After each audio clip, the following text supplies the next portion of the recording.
Врач – это тот самый человек, которому стоит довериться, если с твоим организмом что-то пошло не так. Но после просмотра этого видео вы, скорее всего, дважды подумаете, прежде чем обратиться к кому-то за помощью. Истории настоящих врачей-убийц точно не оставят вас равнодушными. Приятного просмотра. Причины девиантного поведения специалистов-медиков могут быть самыми разными, от простой халатности до глубоких личностных переживаний и жизненных неудач. Истории также известны случаи, когда врачи просто хотели чувствовать себя важными и нужными, и потому шли совершать страшные поступки. Интересна биография Ричарда Анджело, проживающего в конце 20 века в Америке, штат Нью-Йорк. Он впервые пошел работать в больницу, когда ему исполнилось 26 лет. И с тех пор ощущал неконтролируемое желание быть признанным героем. Первая работа Анджело в качестве дипломированного медбрата была в ожоговом отделении медицинского центра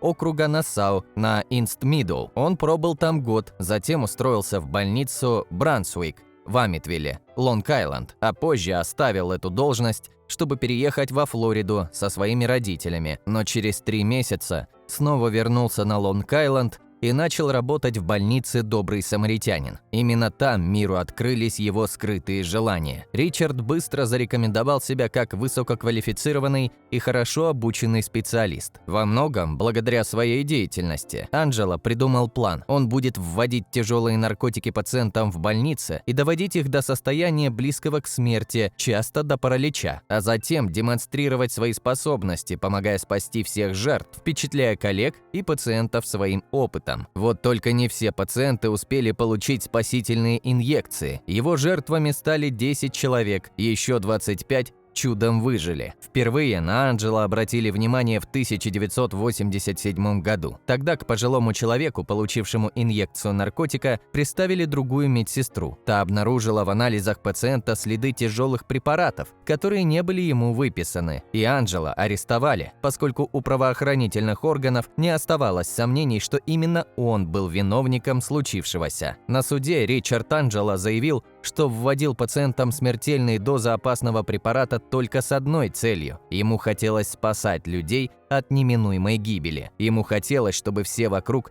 считали его героем. Сейчас мужчина отбывает пожизненное наказание в американской тюрьме. Схожая по причинам, но совсем иная по способу реализации, история произошла и в другой части Америки в конце 20 века. Смена смерти. Именно так прозвали время с 15:00 до 23:00 в больнице округа Бексар. Младенцы в этот период по неизвестным причинам умирали особенно часто. С ними происходило что-то страшное. Одни переставали дышать, другие бились в конвульсиях, у третьих внезапно останавливалось сердце. Никто и не подозревал, что все это связано с действиями одного человека. Дженнин Джонс, медсестра, которая убивала новорожденных. Появившаяся на свет в 1950 году, девочка не знала материнской любви. Она была сиротой, но ее удочерили хорошие люди. Девушка получила профессию косметолога, а потом и лицензию медицинской сестры. После школы вышла замуж за парня, с которым давно встречалась, родила ребенка. В целом, ее жизнь складывалась неплохо. Женщина устроилась на работу в больницу округа Бексар, и поначалу ни у кого не вызывала подозрения повысившаяся детская смертность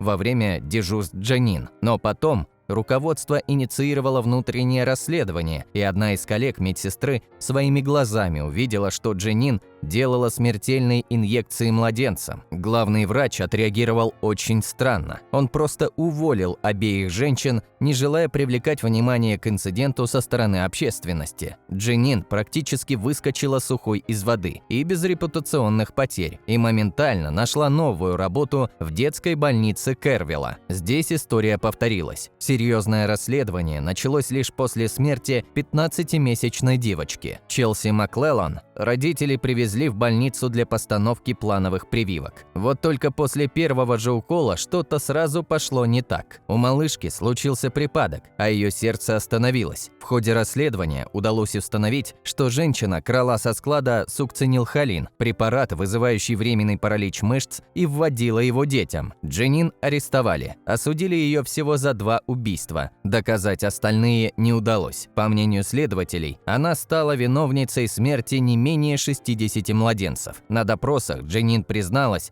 что делала инъекции опасных препаратов, чтобы затем реанимировать ребенка и услышать слова похвалы от коллег и родителей. 99 лет тюрьмы. Именно такой приговор вынес суд Техаса. К сожалению, истории известны и такие случаи, когда врачи нарушали главный принцип клятвы Гиппократа «не навреди» ради сомнительных медицинских экспериментов и личных эгоистичных целей в науке. Наиболее известна в этом плане фамилия немецкого доктора Йозефа Менгеля. Молодой человек приятной наружности, с галантными на первый взгляд манерами и располагающей улыбкой, получил в Освенциме и далеко за его пределами прозвище «Ангел смерти». Менгеле – доктор с садистскими наклонностями, испытывавший истинное удовольствие от наблюдения за мучениями других людей. Он проводил свои ужасные опыты над живыми пациентами, над взрослыми и даже над маленькими детьми. Больше всего его интересовали близнецы. Он использовал их для своих жутких экспериментов чаще всего, так как у них были идентичные гены для сравнения их тел и реакции на внешнее воздействие. В блоке номер 10 доктор делал вскрытие живых людей, удалял несчастным зубы и делал попытки растить новые. Своими опытами он пытался менять цвета глаз, проводил кастрацию маленьких мальчиков и стерилизацию девочек. Еще одной важной целью Менгеле считал оснащение нацистских больниц и лазаретов чистой кровью для лечения военных. По его мнению, подобная кровь находилась только в детских телах, и потому из еще живых детей изымали всю кровь до последней капли. В подобных ситуациях стоны и крики маленьких пациентов заглушали все остальные звуки в лагере. Такие процедуры доктор проводил в присутствии своих помощников. Но часть из них покидала помещение, не желая видеть своими глазами всю процедуру. Вообще, многих удивляла жестокость этого человека, но все молчали. Ведь в то время жестокость вовсе не была чем-то удивительным, и Йозеф Менгеле, нацистский палач, остался безнаказанным. Он сбежал в Бразилию и там провел остаток своей жизни, вплоть до 1979 года. Но даже в концентрационных лагерях не было таких зверств,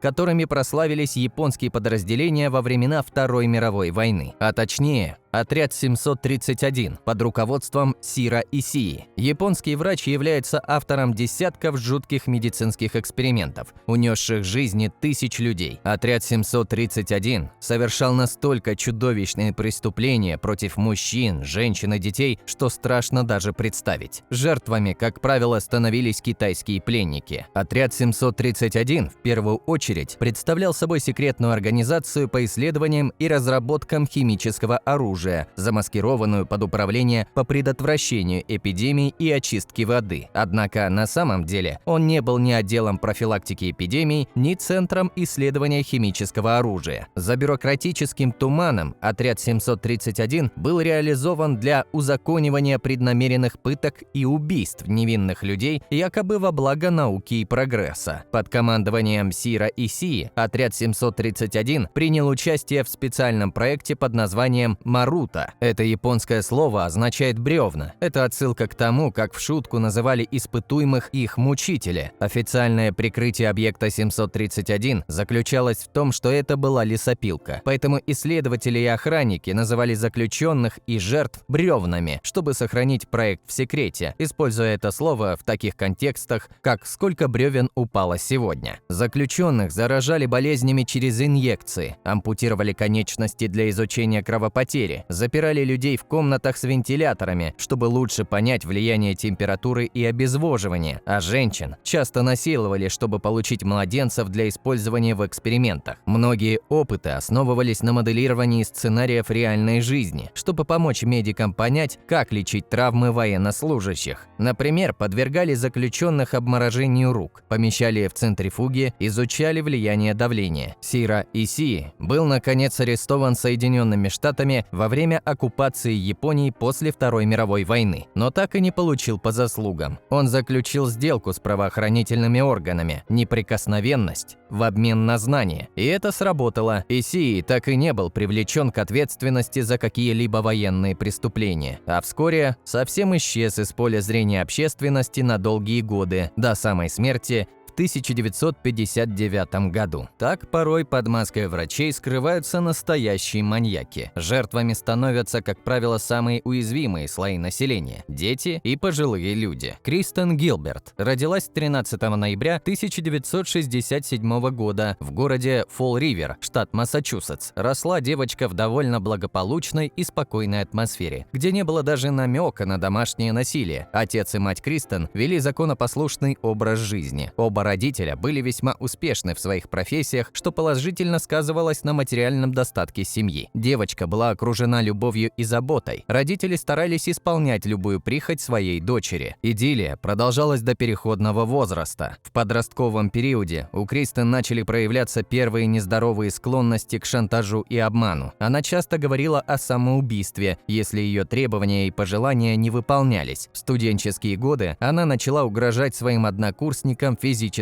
расправой и вскоре была отчислена из колледжа, но это не помешало ей сделать карьеру в медицине. На работу в дом престарелых молодую медсестру взяли охотно. Начальство восхищалось ее знаниями и рабочими навыками. Коллеги завидовали тому, как Кристен ценит начальство и любят пациенты. Но вот с последними стало происходить что-то странное. Они часто умирали, и всякий раз именно в смену Гилберт. Сначала это не вызывало подозрений. Конечно, Кристен получила шуточное прозвище «Ангел смерти», но все еще не считалась виновницей такой аномалии. Но после выяснилось ужасные подробности. За 3 года работы Кристен в ее смене скончалось более 300 человек. В мотивах убийств девушка так и не призналась, но ее коллеги подозревают, что дело в романтических чувствах. Офицер службы безопасности обязан присутствовать при констатации смерти пациента. Так Кристен могла обратить на себя внимание Джеймса Пэра, а потом, возможно, почувствовала удовольствие от убийств и уже не смогла остановиться. Ее приговорили к пожизненному заключению, которое она отбывает до сих пор. Еще один серийный маньяк, Гарольд Шипман, 25 лет лишал жизни ни в чем не повинных людей. В истории этого доктора, которого в Англии иначе чем доктор смерть не называют, еще очень много непонятного. Даже сегодня, спустя много лет со дня его смерти, никто не может сказать, сколько же жизней на его совести. Называются страшные цифры – от 250 до 500 жертв. История будущего маньяка Гарольда Фредерика Шипмана началась в семье рабочих 14 января 1946 года. Именно в этот день он родился. Мальчик рос общительным и умным ребенком. В школе чувствовал свое превосходство над одноклассниками. Родители гордились успехами сына в учебе. Когда Гарольду было 17 лет, его мать умерла от рака. И тогда юноша решил стать врачом, чтобы помогать людям бороться с болезнями. Учеба в медицинском институте давалась ему легко, поэтому юноша без труда смог получить заветное образование. Полиция считает, что свое первое убийство Шипман совершил 7 января 1984 года. Он пришел по вызову к пожилой женщине Дороти Такер, которая жаловалась на боли в суставах. Добрый доктор предложил вколоть ей обезболивающее. Старушка согласилась, и Шипман ввел ей в вену 30 мг запрещенного вещества. Боль отступила сразу. Пациентка благодарно улыбнулась доктору, а тот сидел и внимательно наблюдал, как пенсионерка медленно и безболезненно умирает. После того, как с губ старушки слетел последний вдох, Шипман забрал со столика дешевый сувенир и покинул дом, чтобы вернуться на следующий день и зафиксировать естественную смерть. Затем он часто забирал какие-либо безделушки на память и обязательно посылал соболезнования родственникам, но потом таких скромных сувениров ему стало недостаточно, и Шипман решил, что помимо прочего может подделывать завещания умерших. Именно так его и обнаружили. Британское общество не верило, что такой почтенный и галантный молодой человек может оказаться хладнокровным убийцей, а потому дело так долго оставалось нераскрытым. Однако последние проверки показали, что все жертвы Шипмана были убиты одинаковым образом – передозировкой запрещенных веществ, и теперь ему стало сложно отрицать свою причастность. 31 января 2000 года присяжные в суде Престона признали Шипмана виновным в убийстве 15 пациентов и подделке завещаний. Он получил 15 пожизненных сроков. Отдельного внимания заслуживает история Люсии де Берг. жительницы Нидерландов. В отличие от предыдущего маньяка, эту девушку арестовали сразу же после первой смерти невинного человека. Обычная медсестра одной из клиник города Гаага была взята под стражу в 2001 году после гибели младенца Юлианы при странных обстоятельствах. Работники и администрация учреждения не сомневались в том, что именно Люсия повлияла на исход лечения малышки. Более того, они обвиняли ее в еще 3 случаях гибели маленьких пациентов, а также в 3 попытках убийства. Конечно, они считали, что это произошло лишь по медицинской халатности, однако это не могло убрать вину с подозреваемой. Как следует из документов суда, медсестра, сама того не подозревая, вводила пациентам смертельную дозу дигоксина. Дело получило широкую огласку. В Нидерландах де Берг считалась чуть ли не самым страшным серийным убийцей. Но дело получило необычный поворот. В защиту девушки высказался ряд врачей и исследователей, и спустя 6 лет, в 2008 году, суд согласился пересмотреть ее дело, поскольку усомнился в причинах смерти одного из пациентов де Берг. Удалось установить, что некоторые пациенты Люсии умерли естественной смертью, и поэтому сиделка не могла считаться виновной в их кончине. Так девушку освободили, и теперь Люсия де Берг находится на свободе с апреля 2008 года. Все эти истории напоминают нам о том, что даже за благородной маской врача могут скрываться темные стороны человека. Конечно, нужно доверять профессионалам. Не зря они потратили полжизни на изучение биологии и химии, но капелька внимательности и критического мышления все же не помешает. Спасибо за просмотр.